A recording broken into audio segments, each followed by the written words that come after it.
Amis auditeurs, bonjour et merci de nous rejoindre sur Alger chaîne 3 pour débat politique. Zoom aujourd'hui sur le Sahara occidental et le combat du peuple sahraoui, une cause qui, outre la lutte armée, connaît une véritable percée diplomatique après une année 2023 particulièrement dense en matière de succès et de réalisation. Un soutien international croissant qui contraste avec les déboires du Maroc. Le Merzen, qui ne sait plus où donner de la tête, est à court de subterfuges, fourberies et autres manigances visant à faire avaler au monde et à la communauté internationale les couleuvres de son projet colonialiste à visée expansionniste voué à l'échec. Partout dans le monde, des voix s'élèvent pour appeler au respect et à l'application des décisions légitimes du droit international sous l'égide des Nations Unies. Nul n'est aveugle que celui qui ne veut pas voir. L'autodétermination est une fatalité que seul le Merzen s'obstine à nier. Justement, parlons-en aujourd'hui avec nos invités. Saïd Ayachi, président du Comité national de solidarité avec le peuple sahraoui, est avec moi sur le studio en compagnie de Gamal Abina, journaliste, éditorialiste et expert en questions internationales. Depuis Genève, nous accompagnera dans un deuxième temps Oubi Bachir Oubi Bouchraya, représentant du Front Polisario en Suisse et auprès de l'ONU, ainsi que les organisations internationales de Genève. Débat politique, une émission réalisée par Amin Segni. Le débat politique avec Khirdin Batache et ses invités, tous les samedis de 13h à 14h sur Alger chaîne 3. Madame, monsieur, très bon après-midi à vous. Comme je vous le disais, nous allons débattre aujourd'hui durant 1 heure du Sahara occidental. Saïd Ayachi, je m'adresse à vous en premier. Les travaux du séminaire annuel du comité de décolonisation de l'ONU vient de se clôturer. Il s'est tenu à Caracas. Les pays membres, et à leur tête l'Algérie, ont encore une fois appelé les Nations Unies à prendre leurs responsabilités désormais historiques quant au droit inaliénable du peuple sahraoui à l'autodétermination. Bien entendu. Le comité du 24, qui est aussi le comité de décolonisation de l'Assemblée générale des Nations Unies, donc s'est saisi des dossiers des peuples à décoloniser, dont bien entendu le Sahara occidental. Et comme d'habitude, bien sûr, l'Algérie d'abord fait valoir sa demande de respecter le droit international et surtout de l'appliquer sur le terrain, ce qui va très bien au dossier du Sahara occidental dans la mesure où l'on sait que le territoire du Sahara occidental est enregistré comme territoire non autonome sur les tablettes des Nations Unies. Et à ce titre, il est justiciable de l'application de la résolution 1514 de 1960 qui reconnaît au peuple colonisé le droit à l'autodétermination. Exactement. La messe est dite, tout est dit dans ces 2 points essentiels du dossier sahraoui. Et notre ambassadeur Ammar Benjama a fait que rappeler maintenant la nécessité d'aller vers l'exécution de cette résolution du droit international. Bien entendu, il y a les empêcheurs de tourner en rang et apprentis colonialistes, en l'occurrence le représentant du régime marocain, qui sans aucun argument valable à opposer à notre diplomate Ammar Benjama, s'est lancé évidemment comme d'habitude dans une agression verbale contre l'Algérie, l'accusant de tous les maux, la responsabilisant de la création d'un tel dossier, lorsqu'on sait malheureusement pour lui que lorsqu'il a fallu signer le cessez-le-feu, c'est le Front Polisario qui l'a signé avec le Maroc, et quand il a fallu engager des négociations, c'était les représentants du régime marocain avec les représentants du Front Polisario, et que l'Algérie, comme nombre de pays à travers le monde, l'écrasante majorité de la communauté internationale, ne demande que l'application du droit international pour la résolution juste et définitive de ce conflit. Nous allons revenir tout au long de cette émission sur la joute verbale qu'a eu notre représentant aux Nations Unies, Ammar Benjama, avec son homologue marocain Ammar Halal. Mais avant cela, Gamal Abina, le comité des 24 a exhorté l'ONU de dépêcher une délégation afin de faire le bilan justement sur la situation des droits de l'homme au Sahara occidental, afin de présenter un rapport à l'Assemblée générale des Nations Unies. Rappelons que la seule et unique visite du comité de décolonisation au territoire occupé a eu lieu en 1975. Qu'est-ce que cela vous inspire-t-il ? Simplement, le sentiment général qu'on peut avoir par rapport à ces questions sahraouis, c'est d'abord qu'il y a des intérêts géopolitiques, on l'a compris, des intérêts financiers, puisqu'il y a les eaux poissonneuses, il y a beaucoup de phosphate, c'est pas dit, mais c'est une des raisons pour lesquelles le Maroc est là-bas. Donc la question des droits de l'homme n'intéresse pas nécessairement celui qui occupe, forcément. J'ai envie de faire un parallèle qui va être peut-être un peu audacieux, mais dans la démarche coloniale qu'on peut connaître, le Sahara est contrôlé à 80% par l'État marocain. Dans cette démarche-là, on a un peu l'impression de voir le même processus. C'est-à-dire que on va en parler aujourd'hui. Le bien des populations ne les intéresse pas. Ça a été dit à l'instant, on disqualifie les Sahraouis en faisant croire que c'est l'Algérie qui est à la manœuvre, alors qu'en vérité, il faut bien réfléchir. C'est comme en Palestine d'ailleurs. Quand on parle aux Palestiniens, les sionistes disent quoi ? On ne parle pas aux Palestiniens, on parle aux Égyptiens, on parle aux Qataris, on parle à d'autres représentants qui ne sont pas les Palestiniens par des intermédiaires. Alors qu'en vérité, la question, même si les Marocains voudraient parler aux Algériens, c'est bien les Sahraouis qui doivent être interrogés. C'est eux qui ont une légitimité à parler. Et moi, ce qui m'interroge, c'est de savoir pourquoi est-ce que on nie le droit à leur existence, une chose. La deuxième chose, ce qui m'interroge, c'est pourquoi est-ce qu'il y a un traitement effectivement extrêmement violent vis-à-vis des populations qu'on essaierait d'acheter aujourd'hui, puisqu'il y a de l'argent là-bas maintenant. Et pourquoi, surtout, on essaie d'engager une Algérie dans un conflit qui n'est pas le sien. Le seul conflit que l'Algérie entretient, c'est un conflit du droit, à savoir qu'il faut appliquer le droit dans cette région, et que le plan Baker qui avait été proposé n'a pas été appliqué. Donc toutes ces raisons font qu'aujourd'hui, effectivement, je crois très difficilement que ce comité puisse se rendre là-bas, sauf peut-être du côté algérien, Tindouf, pour aller voir l'état des populations. C'est une méthode qui est connue et reconnue. Quand un pays occupe un autre pays ou quand il veut prendre le contrôle par la force d'un pays, nécessairement, il veut cacher ce qui s'y passe et surtout, il ne va pas faire référence à l'état des populations qui ne l'intéresse pas. Exactement, Gamel Abina. Alors ça a attaché l'Algérie sur tous les fronts pour défendre la cause sahraoui. Le président de la République, Abdelmajid Tebboune, l'a rappelé dernièrement lors de son discours au ministère de la Défense nationale. Il l'a dit, texto, l'Algérie n'abandonnera jamais le Sahara occidental. Oui, permettez-moi d'abord de compléter ce qui vient d'être dit en réponse à votre question sur le fait que le comité des 24 aurait pris la décision de dépêcher une délégation dans les territoires occupés, probablement dans la perspective de documenter les violations massives et répétées que subissent les Sahraouis pacifiques qui ne font que revendiquer leurs droits légitimes reconnus par la communauté internationale. Afin de remettre, à ce moment-là, il y a peut-être, avant que ce soit une décision du comité de 24 qui peut être très problématique, il y a deux autres perspectives en la matière. La première, c'est d'abord d'élargir le mandat de la MINURSO, qui, elle, ne contient pas dans ses missions la défense et le respect des droits de l'homme au Sahara occidental, alors qu'il y a 50 rapports qui ont été documentés depuis maintenant une douzaine d'années et qui établissent de façon irréfutable les violations massives et répétées quotidiennes des droits de l'homme contre les civils sahraouis par l'administration coloniale marocaine. La deuxième, c'est on se demande pourquoi le centre des droits le centre des droits de l'homme à Genève, qui maintenant est saisi des questions de violation des droits de l'homme, pourquoi ne dépêche-t-il pas une mission d'enquête, de vérification dans les territoires occupés du Sahara occidental? Et il en a la mission, il en a le pouvoir, sauf que la prime aux criminels, c'est le Maroc maintenant qui préside le Conseil des droits de l'homme à Genève. Mais enfin, cela n'empêche pas Monsieur Turk-Volker, il me semble qu'il s'en nom, d'avoir pris l'initiative de pouvoir peut-être envoyer ce qu'on n'a pas fait Madame Bachelet ni Madame Pillay avant lui lors de leurs mandats successifs.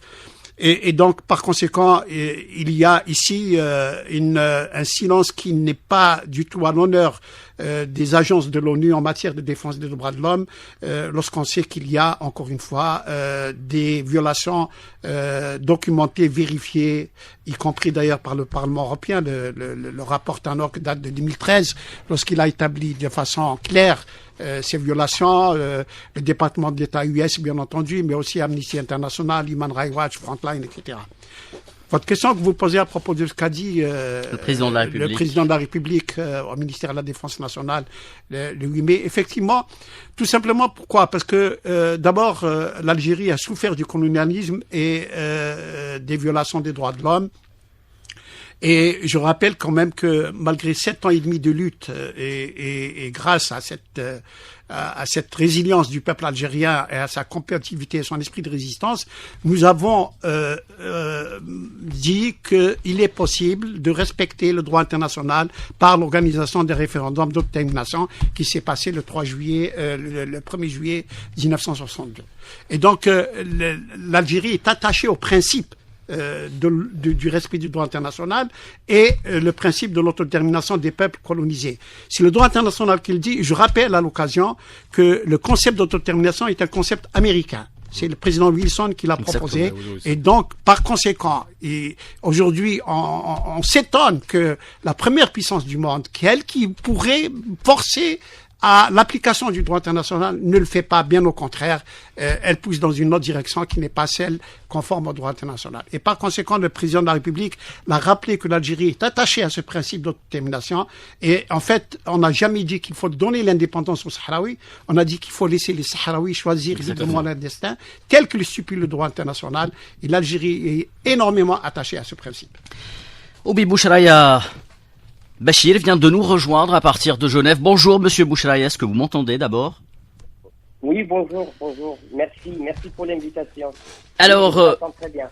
Le représentant du Front Polisario auprès des Nations Unies et coordinateur auprès de la MINURSO, mission des Nations Unies au Sahara occidental, Sidi Mohamed Ammar, a encore une fois expliqué que ce sont les projets expansionnistes du Maroc qui demeurent la principale entrave à l'indépendance du Sahara occidental. Pire, ils sont un danger réel pour toute la région.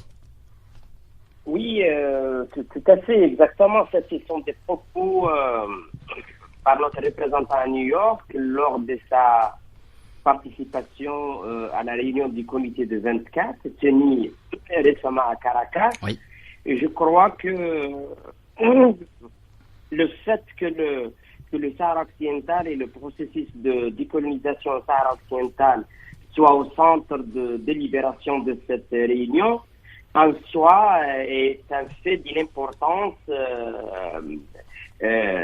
frappante. D'abord dans la forme, parce que ça démontre que la question, contrairement à la propagande marocaine, ici et là, qui prétend comme quoi il y a eu des avancées pour le Maroc dans ce projet expansionniste Sahara occidental, le fait que la question du Sahara occidental soit au centre de discussion du comité 24, c'est une démonstration du statut du Sahara occidental comme un territoire colonisé, occupé militairement par le Maroc, et le fait que notre représentant prenne parole dans cette réunion, ça aussi renforce l'attachement de la communauté internationale du statut du Front Polisario comme étant le seul légitime représentant du peuple du Sahara occidental. Ça, c'est dans la forme.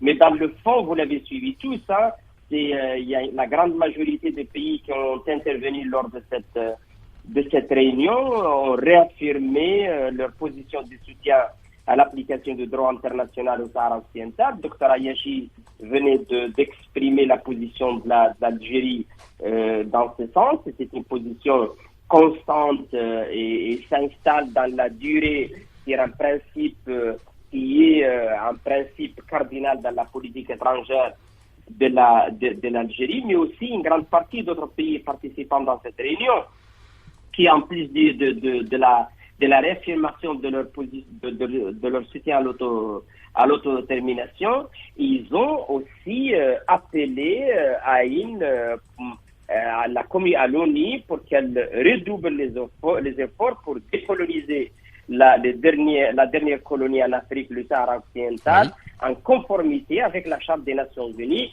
et notamment le référendum libre et régulier et transparent d'autodétermination sous les auspices de l'ONU. Et je crois que les différentes interventions dans ce sens, ils ont provoqué l'ire des représentants du Mahzen lors de cette réunion qui a commencé, comme d'habitude, à verser des accusations à gauche et à droite contre tout le monde.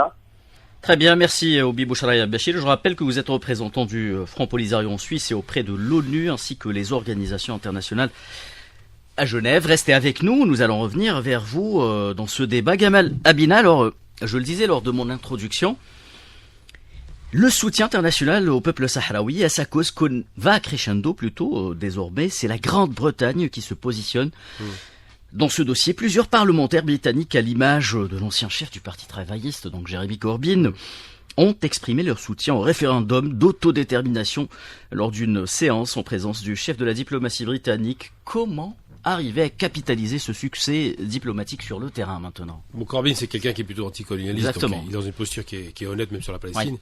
Mais simplement, pour revenir à cette question-là, la problématique qui a été posée tout à l'heure par rapport aux États-Unis, c'est qu'il faut jamais oublier que les États-Unis ont fait un marchandage. On n'est pas dans une reconnaissance volontaire et cohérente, puisque c'est en contravention avec le droit international que Woodrow Wilson voulait, effectivement. Exact. On est en réalité dans un marchandage parce qu'ils ont dit, on reconnaît, enfin, Trump, donc un excessif, a dit, reconnaissez la relation avec les sionistes, faites la paix en contrepartie de ça. Contrepartie qui n'a pas rapporté grand-chose. Maintenant, pour revenir à la réalité, la progression de la volonté sahraoui sur le plan international d'obtenir quand même son droit est une démarche qui est appuyée sur du droit et sur des méthodes honnêtes. Par contre, il faut se rappeler quand même que les Marocains sont tellement en difficulté, je parle bien du régime marocain, pas du peuple, il faut toujours faire une distinction les deux, sont tellement en difficulté que ce qu'ils font, c'est qu'ils sont obligés de soit d'écouter, cette fameuse affaire des écoutes, ou soit de corrompre. C'est-à-dire que leur méthode pour obtenir gain de cause, c'est de passer par des méthodes illégales. On peut avoir des lobbies qui existent et qui sont là pour vous conseiller ou pour vous inciter. Là, on n'est pas là-dedans. On est dans des méthodes qui tombent sous le coup de la loi. Voilà. Et donc, en cela, ça dit la fragilité de la position marocaine. C'est-à-dire qu'aujourd'hui, malheureusement, s'ils avaient respecté, il faut se rappeler quand même de l'origine. C'est très intéressant de se rappeler que c'est à Rabat qu'on avait consacré le Maghreb libre, avait consacré la libération des Sahraouis. Il n'était pas question que le Maroc s'en empare. Il faut se rappeler une chose, c'est que c'est important de le rappeler. Les Marocains, les royalistes marocains en l'occurrence, se vendent de terres qu'ils voudraient récupérer jusqu'en Algérie. Il faut jamais perdre de vue le grand Maroc, qui rappelle étrangement le grand Israël. Eh bien, il faut se rappeler une chose, c'est que ils n'ont pas tiré une balle contre les colons. Les seuls qui ont eu ce courage-là, c'est les Rifins, Abdelkrim Khattabi. Sinon, le reste, ils sont pas battus. Et ils réclament des terres pour lesquelles ils ne sont pas battus. Par contre, il y a 2 terres qui sont occupées illégalement par l'Espagne. Ceuta et Melilla. Là, bizarrement, il n'y a pas beaucoup de négociations. Et la seule fois où le Maroc a tenté une petite incursion sur les territoires occupés, le petit rocher dont on a parlé, toute l'Europe était vent debout contre le Maroc et s'apprêtait à attaquer. Donc c'est intéressant de voir que ils savent frapper sur leurs frères, parce que ce sont nos frères les Sahraouis, mais ils ne touchent pas l'occidental. Donc c'est vrai que cette tension qui est artificielle et qui aurait pu être désamorcée si le plan Becker avait été accepté, s'ils acceptaient de consulter les Sahraouis et non pas ceux qu'on a envoyés là-bas, comme d'ailleurs les Français le font très bien en Kanaki, je veux dire, ils envoient des Européens pour faire des référendums qui donnent raison aux colons et qui donnent tort aux Kanakis qui sont en minorité. Là c'est pareil. La méthode est grossière. Ils ont dit le quorum ce serait non seulement les Sahraouis mais les Marocains de 75, ce qui est pas légal, et ça bloque. Donc je pense que pour sortir de ce conflit, il faut d'abord sortir la dichotomie de dire Maroc-Algérie. C'est pas Maroc-Algérie, c'est Maroc-Sahara occidental. L'Algérie effectivement et d'autres pays africains, pas seulement l'Algérie, puis des pays dans le monde. On a parlé de Caracas tout à l'heure, on a parlé de pays du Sud. L'Afrique du Sud. La plupart des pays en règle générale, sauf ceux qui ont été intéressés ou achetés, en général reconnaissent le principe de se dire bon, on va les consulter quand même, on va demander si ces gens sont intéressés pour devenir des sujets du roi ou des hommes libres. Eh bien cette question, je dis bien hommes libres parce que j'ai beaucoup de mal avec la royauté, un sujet c'est quand même absolument inquiétant, ça rappelle le sujet coloniaux, mais en vérité si on sort de cette logique-là, si on sort de cette confrontation artificiellement entraînée qui voudrait pousser un peuple contre un autre, alors que c'est pas le problème, eh bien on arriverait à une solution. Donc je pense aujourd'hui effectivement que l'ONU n'intéresse pas le Maroc, d'ailleurs comme les sionistes, que le droit international ne les intéresse pas parce qu'ils sont en minorité, ils sont pas en position de force parce qu'ils savent qu'ils occupent des territoires de façon illégale, et surtout que on fait quoi des 20% qui ne sont pas encore occupés par le Maroc? C'est une question qui reste à poser. On fait quoi de ces 200 000 personnes qui sont dans le sud algérien et qui sont soutenues par l'Algérie? Et là, c'est un soutien qui est humanitaire. On fait quoi de ces Sahraouis à l'intérieur des frontières qui sont considérés comme étant un problème aussi? Il y a un vrai souci. Donc, c'est des questions qui doivent être posées avec acuité. Je pense que la question algérienne, là où l'Algérie peut briller, parce que ça a été toujours sa grande tradition en termes diplomatiques, c'est de convaincre par des procédures légales, par la saisine du droit international, par tout un tas d'instances, que le peuple sahraoui a le droit à, non pas seulement l'autodétermination, parce qu'on ne sait pas s'ils veulent finalement, mais le droit à être consultés s'ils veulent ou pas être marocains, tout simplement. Très bien, Gamal Abina. Alors, Saïd Ayashi, justement, Gamal Abina vient d'évoquer le problème de cette famille royale qui ne veut pas entendre raison. Et ce soutien international dont bénéficie le Sahara occidental contraste avec les déboires du Merzen, y compris au sein du palais royal, selon le site afrique.com. L'appétit, la lutte pour le pouvoir et la succession mine le Maroc de l'intérieur avec un roi absent et malade et complètement déconnecté des affaires de son peuple et de son pays. Mais ce n'est un secret pour personne désormais, alors que le peuple marocain s'inscrit en porte-à-faux avec l'ensemble de la politique du gouvernement et souffre sur le plan socio-économique. Quand est-ce que le Merzen comprendra qu'il court à sa propre perte et qu'il creuse sa propre tombe en suivant cette politique? Je crois que ça tient à la nature même du régime marocain, c'est-à-dire une monarchie de droit divin.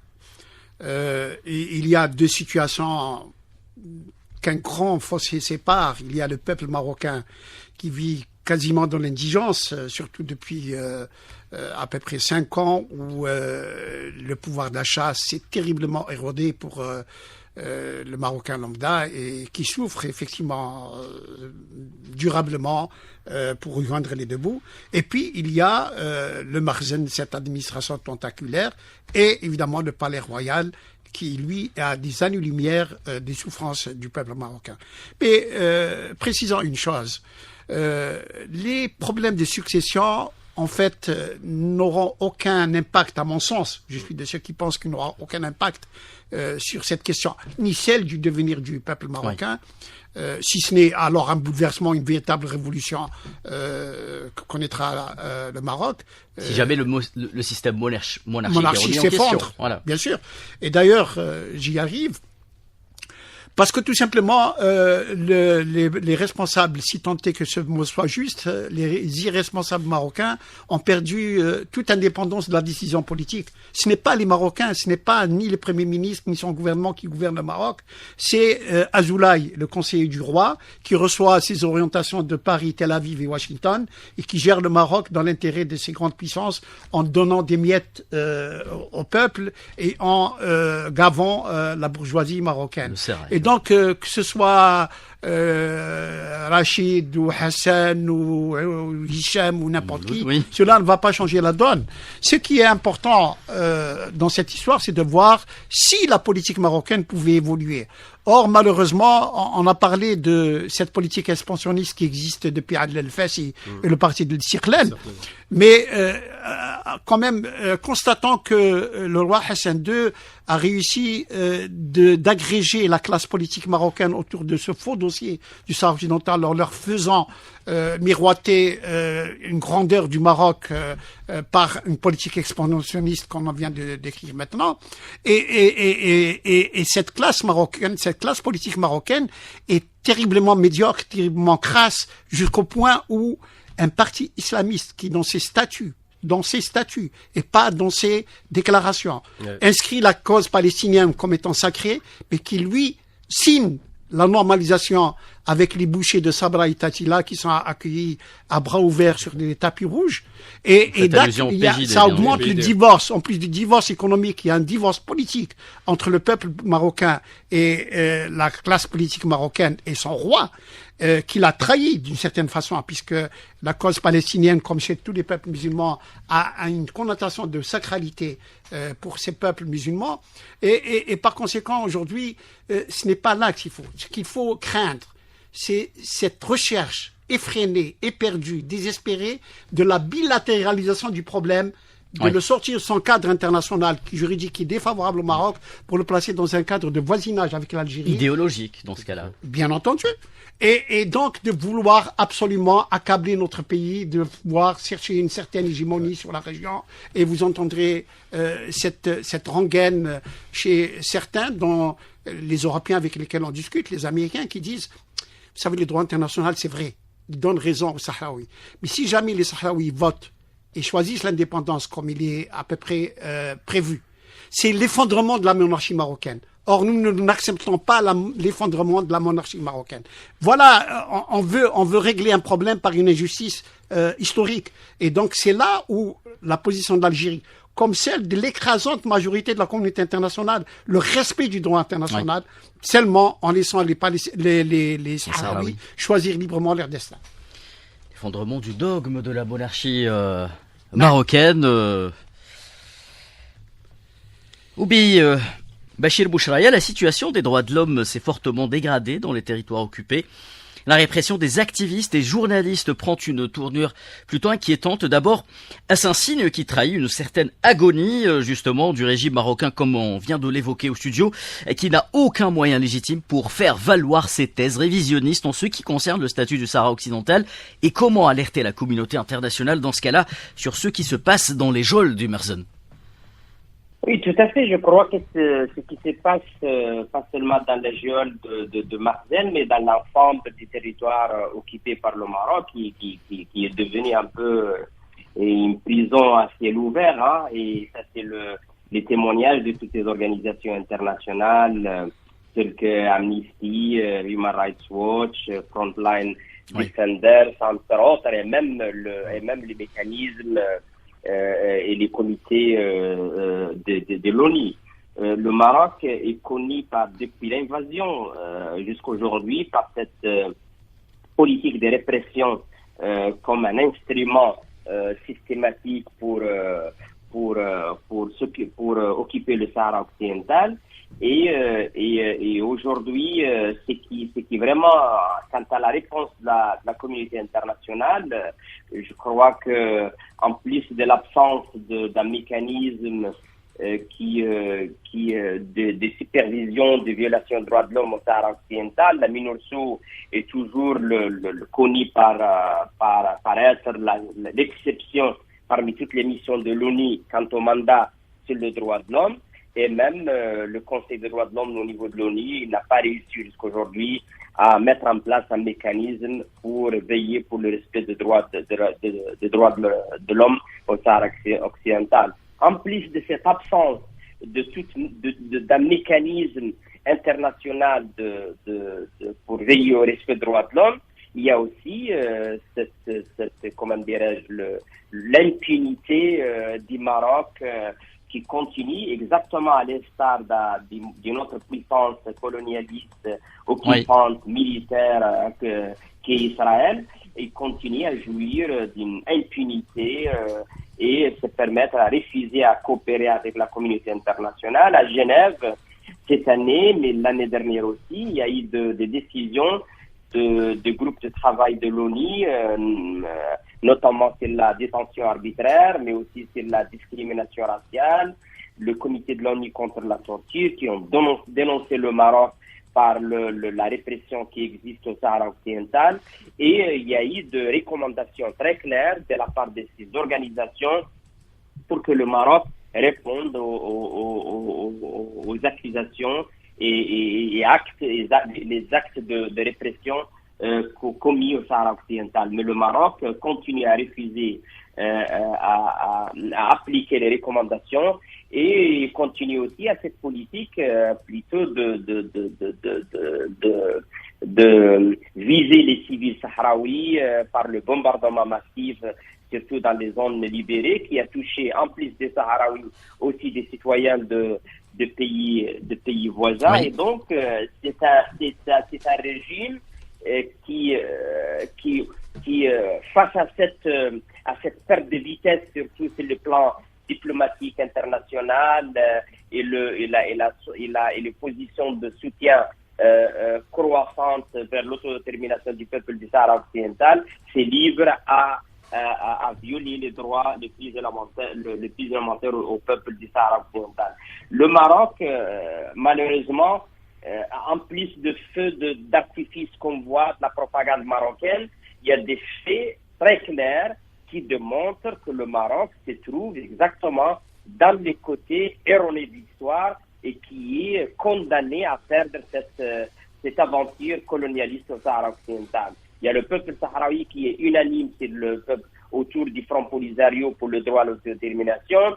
Il y a les deux pays voisins immédiats du territoire du Sahara occidental, qui sont l'Algérie et la Mauritanie, qui reconnaissent la République sahraoui et soutiennent le droit à l'autodétermination.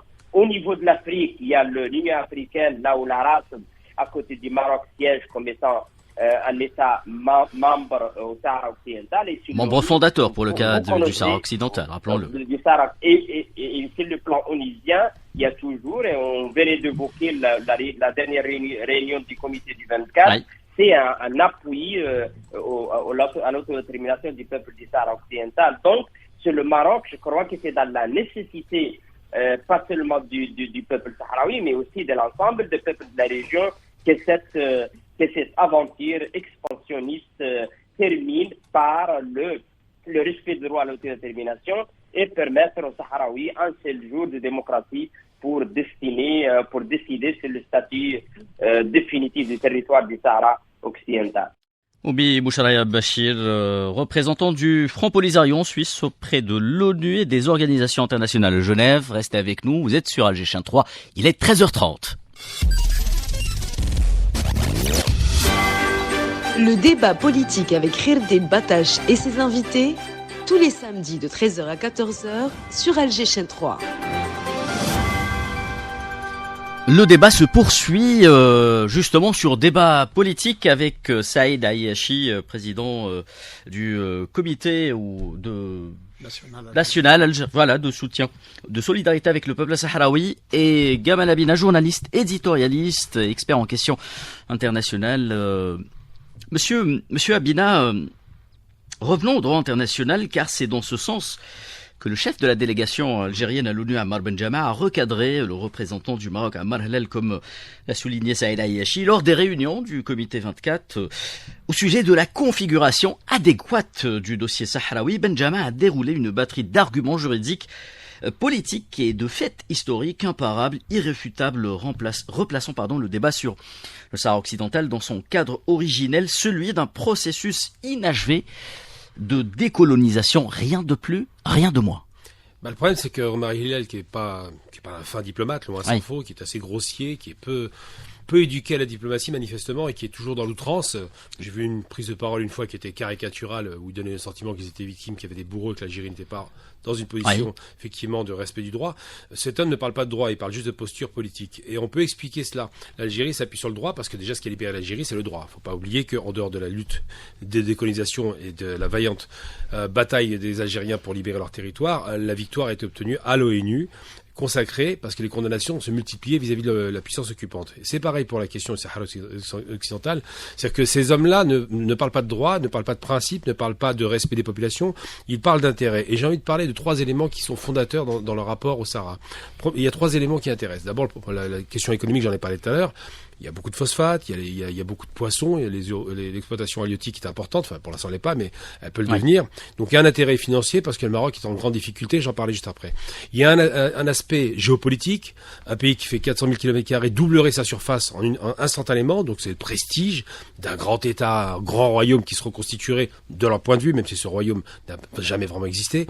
Et il y a un aspect chimérique plutôt. Oui, c'est une chimère qui était fabriquée par l'IOT, par tout un tas en règle générale, c'est ces petits roitelets qui étaient dans des régions, bref. On va pas revenir là-dessus. Et surtout, il y a un aspect psychologique. Pourquoi ? Parce que le Maroc se sent, et c'est une des raisons pour lesquelles il avait quitté l'Union africaine à l'époque, en dehors de la question sahraoui, l'OUA plutôt pour être très précis, se sent enfermé. Il a l'impression qu'il est cornérisé, qu'il est vraiment isolé, qu'il est dans une situation effectivement d'assiégé, parce qu'effectivement, d'un côté il y a la mer Méditerranée, de l'autre côté l'Atlantique, la frontière algérienne où ça se passe pas forcément bien, et cette fameuse frontière avec le Sahara occidental. Donc ça lui donne le sentiment d'être un petit peu mis sur le côté et d'être en danger. Le Maroc a besoin de convaincre sa population d'une juste cause, de son point de vue. Votre Sahara vous appartient. Alors que la population marocaine vit dans des conditions difficiles, ça a été évoqué tout à l'heure, et que le pays, c'est ça qui est intéressant, qui a besoin de mettre ses militaires au travail. C'est une des raisons aussi qui a poussé Hassan II à intervenir, parce qu'il a eu 2 tentatives de coup d'état militaire, donc il s'est dit, on va neutraliser l'armée, on va leur donner un petit jouet dans le sud, comme ça, c'est il faut les occuper. Les occuper, absolument. Donc ça donne une sacralité à une cause qui n'était pas sacrée. En 75, tout le monde s'en foutait du Sahara occidental au Maroc. Pour preuve, le Sahara occidental était colonisé par l'Espagne. Tout à fait. Et il n'y a pas eu de bataille pour le libérer. Donc les Marocains, on leur a mis dans la tête que c'est une cause sacrée. Ça a fini par rentrer à force de propagande, et on se rend compte que ça permet de faire une sorte de diversion de réalité. Pourquoi ? Parce que le Maroc a besoin effectivement d'argent, qu'il est en difficulté. Je vous fais un parallèle avec l'Algérie. En 90, on avait 33 milliards de dettes. Le pays était aux abois. Alors que c'est un pays rentier pétrolier, avec un baril de pétrole à $9. On était en difficulté. Le Maroc a 70 milliards de dettes, alors qu'il est ni rentier ni pétrolier, qu'en plus l'Algérie a coupé le gaz, ce qui fait que l'énergie leur coûte encore plus cher, que c'est un pays qui s'enfonce lentement dans l'endettement, qui ne s'arrête pas, c'est abyssal, avec une paupérisation de la population, un pouvoir d'achat en chute libre, lié effectivement à l'énergie. Tout est énergie dans ce monde. Et ce Maroc-là aimerait avoir des soutiens extérieurs, qu'il obtient d'ailleurs. On voit bien qu'on lui achète ses avions de combat, qu'on commence à fabriquer de la part sioniste des usines de drones, enfin tout un tas de systèmes offensifs, au lieu de s'intéresser à sa population, à son bien-être. Parce que moi, j'ai vécu un petit peu au Maroc, j'ai à cœur de ce qui se passe là-bas. On voit bien que c'est difficile pour les gens. On voit que c'est des gens honnêtes et travailleurs, mais qu'aujourd'hui, effectivement, ils ont eu des crises multiples, Covid, ensuite il y a eu la crise du gaz coupé par l'Algérie, ensuite il y a la crise de la sécheresse qui est endémique, ensuite il y a effectivement une population qui grossit malgré tout avec une population qui augmente. Tous ces éléments font que on met un milliardaire à la tête de l'État marocain. On met un premier ministre milliardaire. Vous vous rendez compte un peu le truc incroyable. Donc tout ça, ça permet. Voilà. Donc la psychologie, c'est de dire au peuple, le Sahara, c'est une cause nationale, c'est une cause essentielle. Le reste, vous n'en occupez pas. On a besoin d'un territoire étendu et prestigieux. On a besoin de convaincre les pays que nous sommes une grande nation ancienne. Tous ces éléments-là partent surtout d'un rapport d'ego, j'ai envie de dire. Et en même temps, c'est une façon de sacraliser cette monarchie. Alors, effectivement, c'était dit tout à l'heure, je ne crois pas que la monarchie marocaine s'effondrerait, j'y crois très peu, à la suite de la perte de prestige. Par contre, elle serait remise en question. Oui. Toutes ces dépenses, toute cette arrogance, toutes ces méthodes-là, pourquoi? Pour rien, alors qu'on aurait pu être maghrébins, unis, et que ce serait bien passé.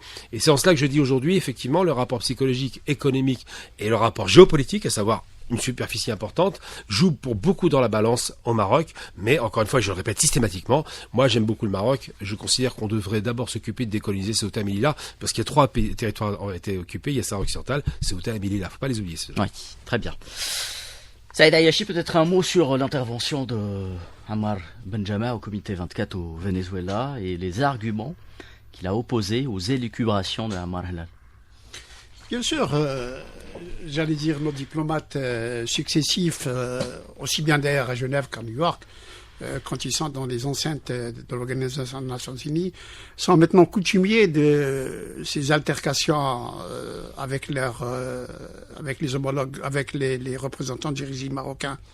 Et c'est pathétique pour les diplomates marocains parce que le représentant algérien est toujours à l'aise. Vous savez qu'il a des arguments, on veut tu en voilà. Historique, diplomatique, politique, sociologique.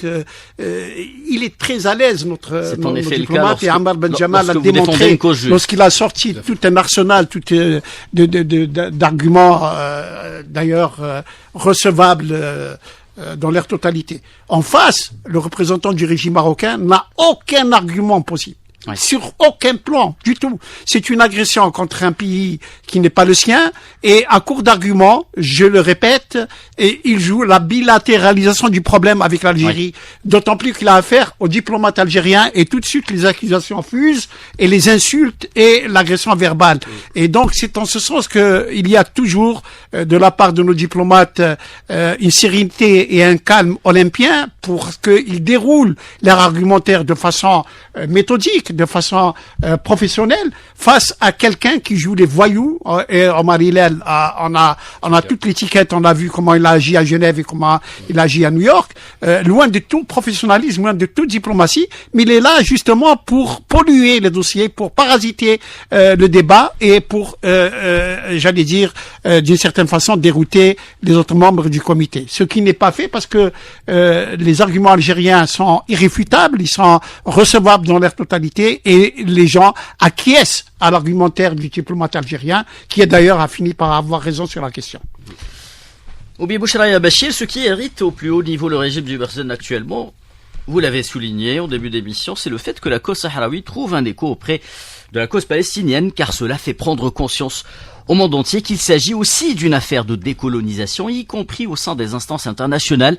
J'en veux pour preuve la présence de l'envoyé spécial du secrétaire général de l'ONU pour le Sahara occidental, M. Staffan de Mistura, à une réunion du Conseil de sécurité consacrée à la Palestine le 18 avril dernier. La double sanction, c'est aussi que les pratiques coloniales criminelles du Maroc sont plus ou moins assimilées à celles de l'entité sioniste. L'analogie prend-elle tout son sens, d'après vous? Oui, exactement. Je crois que les parallèles entre la Palestine et le Sahara occidental c'est pratiquement identique. Il y a une occupation militaire de la part d'Israël en Palestine et le Maroc au Sahara occidental. Il y a le droit du peuple du Sahara occidental et palestinien à l'autodétermination qui sont reconnus par la communauté internationale, par l'ONU, et constituent la seule voie pour résoudre pacifiquement les conflits en Palestine, au Sahara occidental. Le troisième élément aussi de parallèle qui existe entre les deux causes, c'est le fait que les deux représentants légitimes de deux peuples en combat, qui sont l'OLP et le Front Polisario, sont bien reconnus par la communauté internationale en tant que représentants pour ces deux peuples. Oui. Il y a aussi le parallèle en ce qui concerne les réfugiés qui ont été obligés de fuir leur territoire à cause de la répression qui a accompagné l'invasion tantôt en Palestine comme au Sahara occidental. Et bien sûr, il y a l'élément aussi qui est d'actualité, qui est la souveraineté permanente de deux peuples, c'est leurs ressources naturelles. Et on vit aujourd'hui toute une bataille légale au sein de l'Union européenne, là où les produits provenant de la Palestine et du Sahara occidental sont objets exactement de la même politique européenne communautaire dans ce sens. Aujourd'hui, ça c'est sur le plan juridique, et même sur le plan politique aujourd'hui, je crois que le retour en force de la question palestinienne aujourd'hui après le 7 octobre renforce exactement la position des Sahraouis, comme quoi les solutions soi-disant autonomie proposées par le Maroc, qui veulent contourner le chemin de l'autodétermination et le droit international, vont, en plus d'être à l'encontre des aspirations du peuple, ils mènent nulle part. Les accords d'Oslo, pratiquement, ils sont à l'origine de ce qui se passe aujourd'hui en Palestine. C'est exactement la proposition que le Maroc veut avancer maintenant et démontre encore une fois aujourd'hui, avec ce qui se passe à Gaza, que la voie qui peut garantir une paix durable en Palestine, au Sahara occidental, solution à 2 États. C'est la solution de 2 États, bien sûr, et par le respect du droit à l'autodétermination. Donc, le Maroc, bien sûr, c'est un pays qui est la monarchie surtout, qui a forgé en quelque sorte toute sa légitimité autour de cette aventure expansionniste au Sahara occidental. Mais aujourd'hui, en plus d'échecs au niveau international, au niveau continental, au niveau régional, il y a à l'intérieur du Maroc une crise sans précédent avec ce divorce. Il y a la crise économique, bien sûr, il y a le taux de chômage, il y a tous les statistiques qui sont avancées par les agences internationales spécialisées. Il y a tout un divorce économique après le fait que l'oligarchie marocaine maintenant, représentée par Afanouche, qui est à la tête du gouvernement marocain, est devenue clairement, aux yeux de Marocains, comme une machine en train d'exploiter le pays en faveur d'un petit groupe réduit. Il y a aussi le divorce politique entre la monarchie et le peuple qui aujourd'hui se trouve dans une situation de tension sans précédent à cause de la normalisation avec Israël et après les crimes sanglants et cette violation qu'Israël, ce génocide qu'Israël est en train de commettre contre le peuple palestinien. Donc, on se trouve dans un moment où le Makhzen essaye, en plus de feux d'artifice et la propagande et tout ça, mais cette nervosité de représentants du Maroc, pas seulement à New York, mais aussi ailleurs, c'est le reflet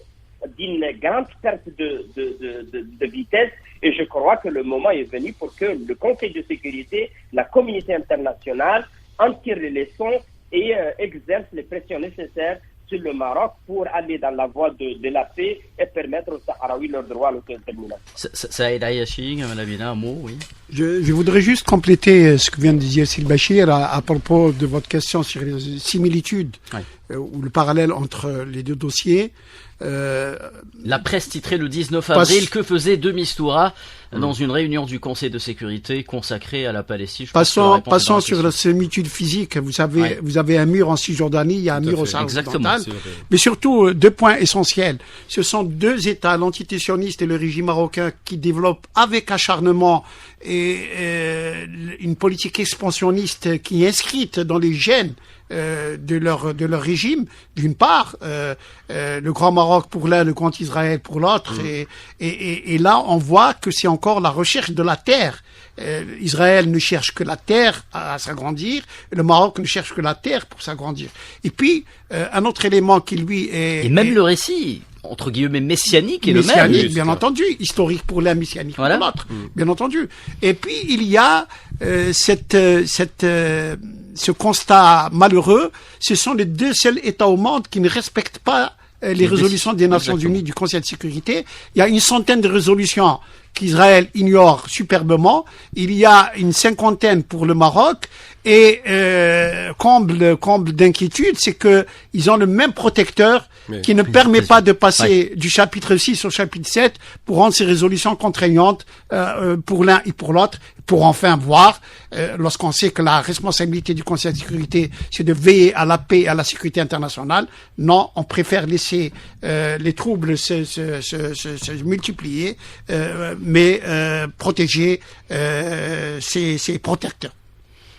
Gamal Amina, un commentaire peut-être? Oui, bien sûr. Par rapport à la question, effectivement, les similitudes, elles sont évidentes, effectivement. Alors, même le messianique est des 2 côtés, je veux dire, les Marocains. Des 2 côtés, exactement. Oui, parce qu'ils pensent que c'est les dieux qui les ont nommés, bref. Mais simplement pour dire quoi? Pour dire qu'on voit bien qu'il y a des rapports, effectivement, liés au rapport géopolitique. Le Maroc est soutenu par pas seulement un protecteur, 3 protecteurs réellement, c'est France, Angleterre, États-Unis. Voilà. C'est donc les 3 pays qu'on appelle l'Occident, qu'on appelle la communauté internationale, parce que ceux qui font la loi, qui disent ce qu'ils veulent, et qui ont tous les 3 un droit de veto. Donc ça en dit un peu long sur le poids de ces pays-là par rapport à la question du Maroc. Le Maroc est une base qui est très confortable sur un plan économique, qui permet d'avoir un ancrage en Afrique du Nord, et avec un pouvoir qui est totalement inféodé à l'Occident par rapport à beaucoup de questions.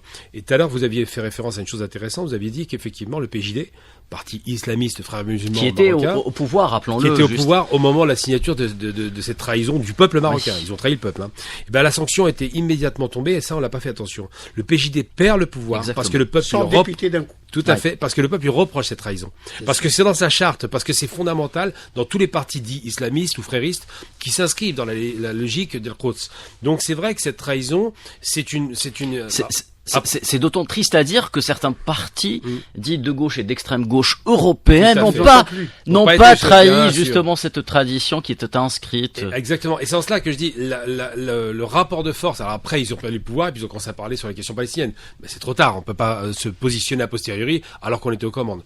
Et c'est vrai qu'aujourd'hui, moi, je répète, je rends hommage au peuple marocain qui est un des peuples arabes qui manifeste, arabo-berbère, qui manifeste le plus pour la Palestine et qui aujourd'hui courageusement continue à le faire alors que c'est interdit quasiment sur un plan politique.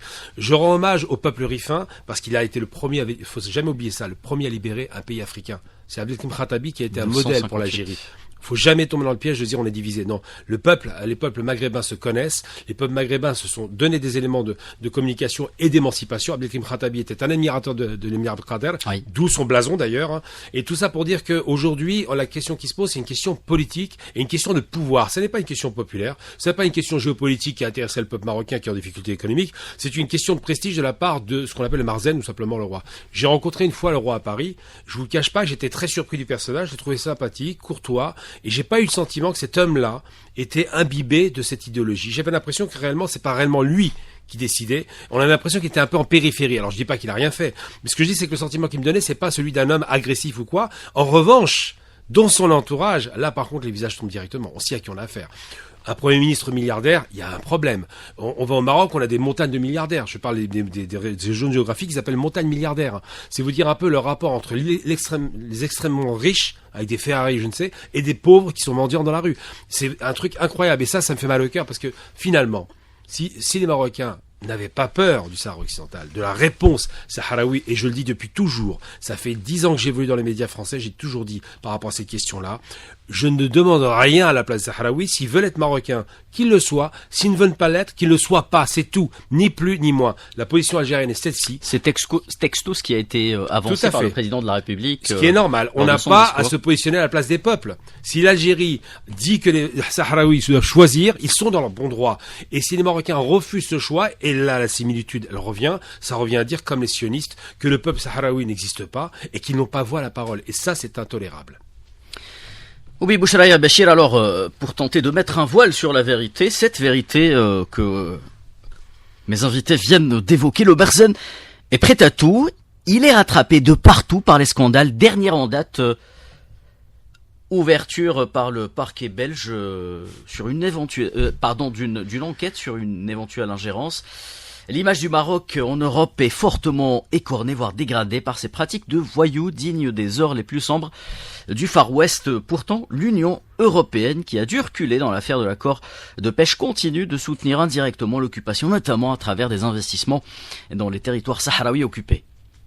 Oui, exactement. Le Maroc, l'image du Maroc au sein des institutions européennes, et depuis l'éclatement de ce scandale de Morocco Gate en décembre 2022, le Maroc pratiquement fait l'objet de pas seulement des enquêtes judiciaires, mais aussi des rapports et des reportages des médias, dont de la télévision publique belge, et aussi récemment l'ouverture par le parquet d'une enquête sur l'ingérence marocaine en Belgique. C'est une image qui se dégrade au fur et à mesure, et on découvre tous, et ça c'est des déclarations de plusieurs parlementaires européens, que le Maroc a réussi de passer les accords avec l'Union européenne en 2019 grâce à cette machine de corruption qui a été mise en place au sein à Bruxelles, mais surtout au sein des institutions européennes, avec des personnes qui sont aujourd'hui sous des enquêtes judiciaires en Belgique. Je crois que les juges de la Cour de justice de l'Union européenne étaient beaucoup plus solides de faire l'objet des tentatives de corruption par le Maroc. Les décisions étaient très claires par la Cour de justice de l'Union européenne, notamment en 2016, 2018 et surtout en 2021, là où le tribunal de l'Union européenne avait procédé à l'annulation directe et immédiate des accords, l'accord cadre et l'accord de pêche. Aujourd'hui, on se trouve encore dans cette période d'attente d'une nouvelle décision de la Cour de justice de l'Union européenne qui serait peut-être rendue publique au début de cet été, ou peut-être vers septembre ou octobre.